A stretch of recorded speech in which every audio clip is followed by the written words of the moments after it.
There are stories buried so deep in the Ozark hills that even the wind refuses to carry them anymore. But in the late autumn of 1869, before the last Union camps had rotted away and the mines began to drain the creeks dry, the people of Coldwater Hollow spoke of two brothers, Samuel and Virgil Boone, tall, broad-shouldered twins, who came from the western edge of Missouri, dragging behind them a wagon stacked with timber, tools, and a piano wrapped in burlap. They settled on a stretch of low ground between the hickory trees, built a small house by the creek, and told the townsfolk they were starting a school for young Christian women. At first, no one questioned them. The war had left too many widows, too many daughters without prospects. When the Boones placed a notice in the Springfield Gazette seeking maidens of good faith for teaching and domestic work, 23 women answered within a month. One by one, they left their towns with packed trunks, small Bibles, and the promise of a new beginning. None were ever seen again. For a while, their absence was mistaken for fortune.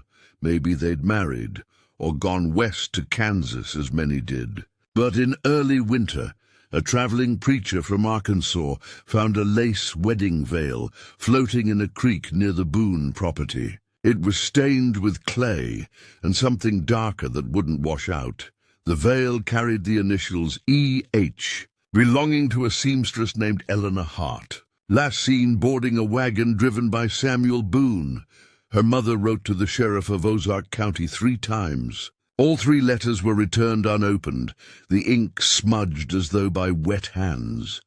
By December, the Boone's farm was quiet. No more hymns, no more wagon tracks. Yet hunters passing through claimed to hear a woman's voice coming from the woods, faint, rhythmic, as if reciting prayers through water. One man said he followed the sound until he found a clearing filled with white cloth tied to tree branches, fluttering like ghosts in the cold wind.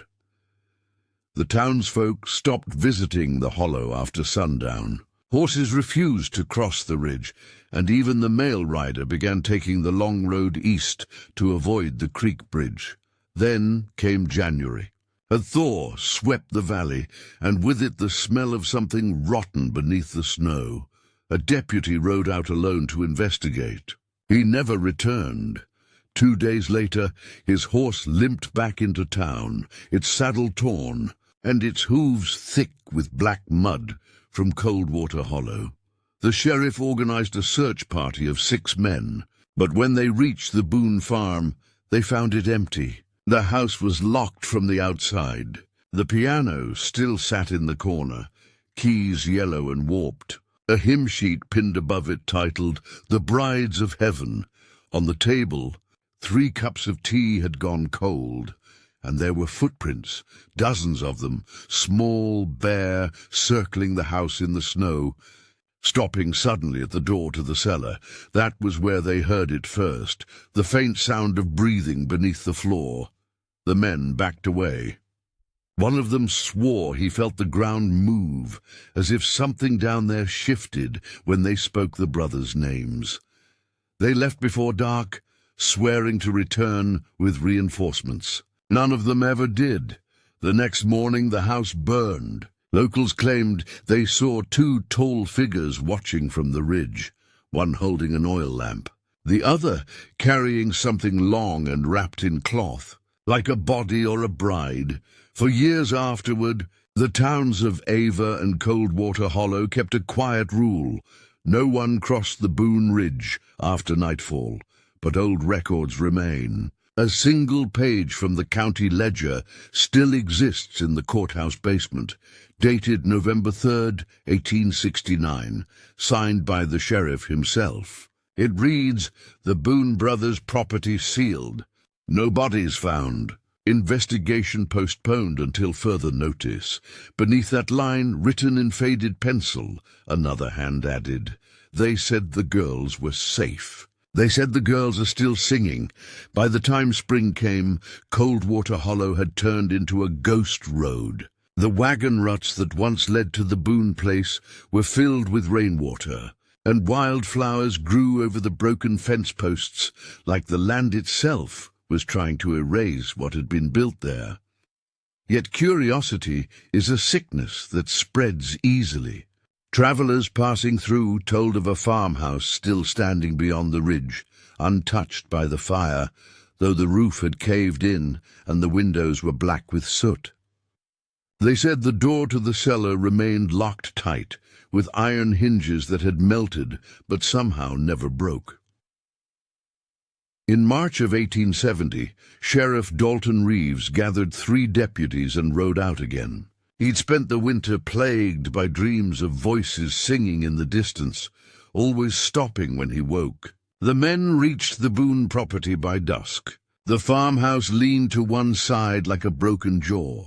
There were claw marks on the outer door, and something strange inside the chimney, a patch of white cloth, tied and knotted, fluttering with each gust of wind.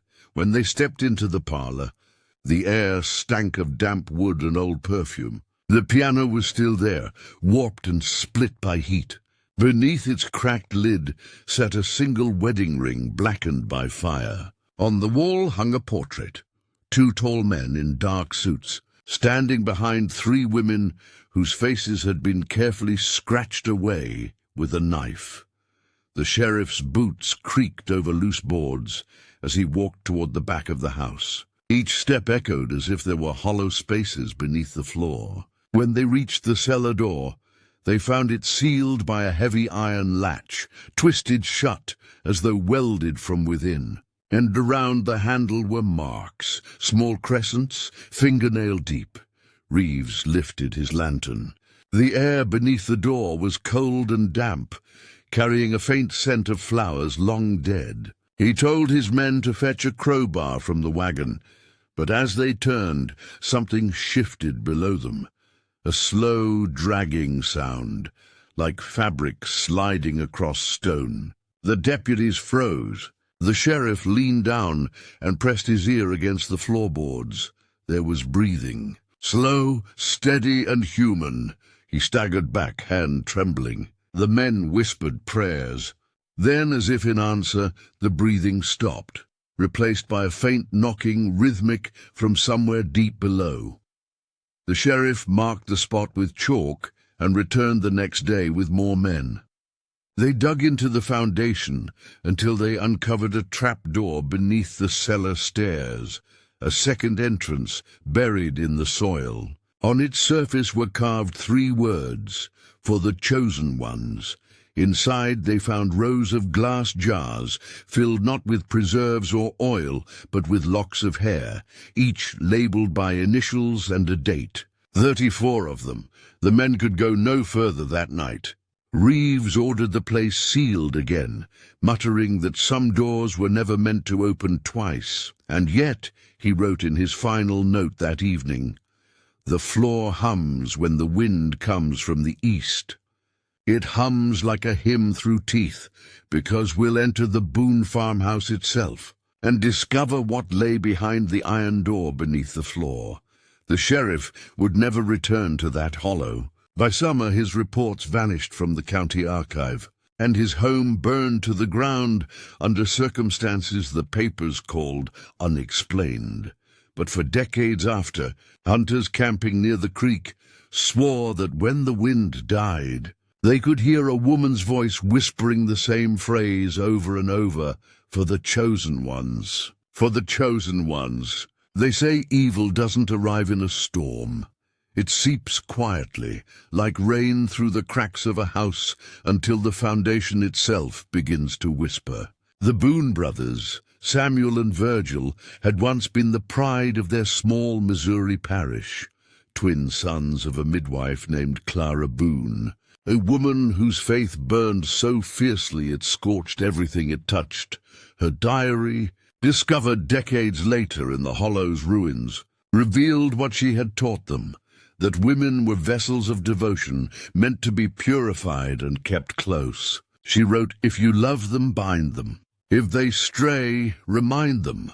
After the war, when most men returned broken and silent, the Boone twins built their house not for the living, but for remembrance. They told neighbors they were starting a school for orphan girls. A charitable act, they said. The locals wanted to believe it. No one questioned why the windows were boarded from the inside. Virgil, the darker of the two, was seen most nights walking the ridge alone, whispering scripture under his breath. Samuel followed, always carrying a lantern, always a step behind, the faithful shadow. But the first true trace of their madness came when a wanderer found what he thought was a mannequin propped against a tree near the Boone property. The sheriff later confirmed it was a woman, her body stiff with lime, her eyes replaced with polished buttons. From that night onward, no one in Coldwater Hollow slept easy.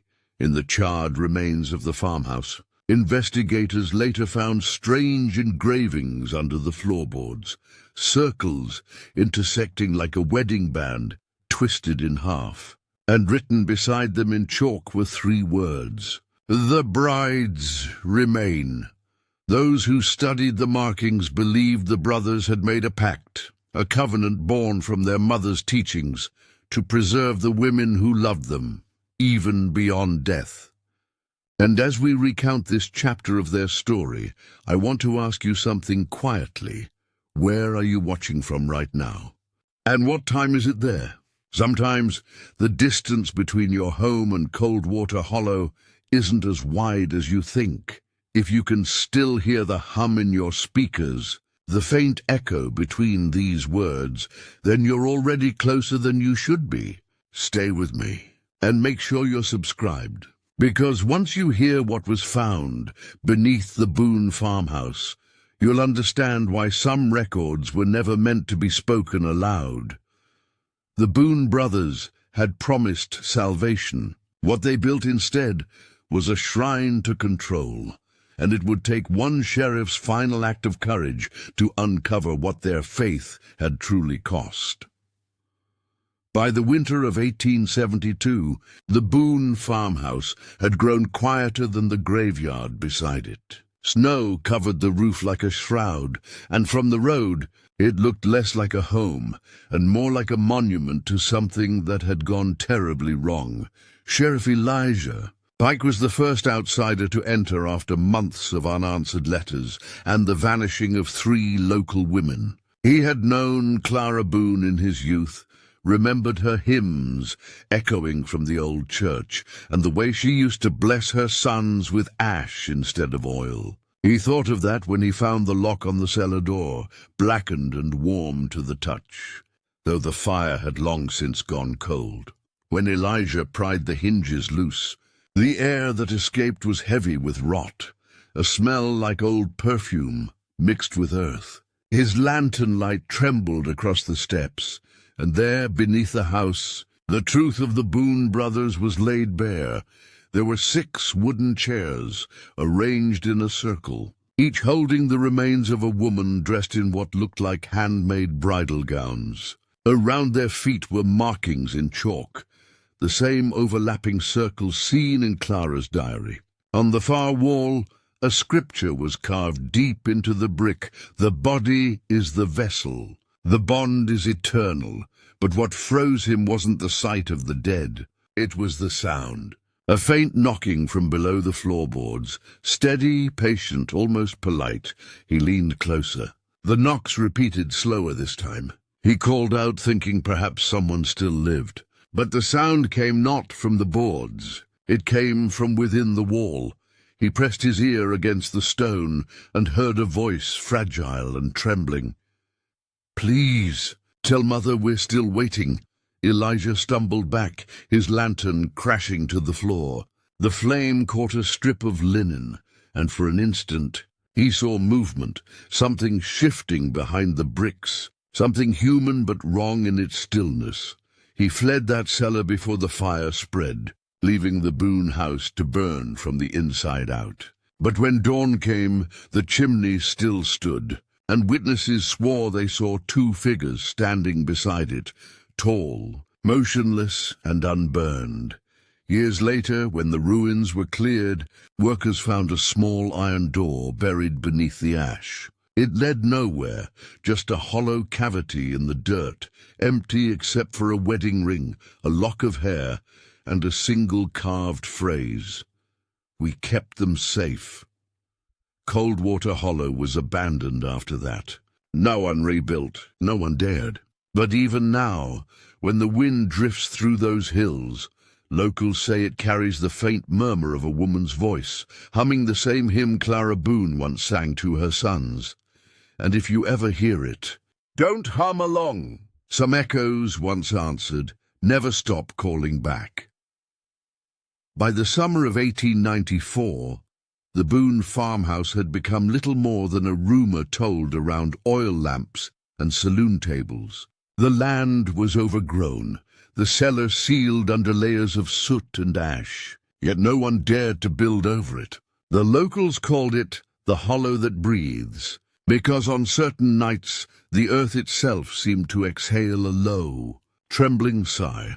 That year a railroad company purchased the surrounding acres, intending to run a line straight through the valley. Workers from Missouri and Kentucky arrived, laughing off the warnings as backwoods superstition. But the first night they camped near the ruins, their laughter turned to whispers. They said they saw smoke where no fire burned. They said they heard knocking beneath the soil. And one man, a surveyor named Travis Reed, claimed that a woman's voice called his name from under the frost-covered ground. By dawn, Travis was gone. His boots remained near the chimney stones, one still warm from within. The men tried to leave, but the wagons wouldn't move. The wheels had sunk into soft earth that pulsed faintly like a heartbeat. When the foreman rode into town for help, he found Sheriff Pike's old journal in the county records. The final entry was dated February 1872 and read only, "The brothers are still beneath the floor. They do not burn." That same evening, lightning struck the valley. Flames surged up from the ground, bright as sunrise, and for 3 days the earth glowed as though a furnace had opened beneath it. The railroad halted construction, the land was condemned, and the records of Coldwater Hollow were sealed under state order.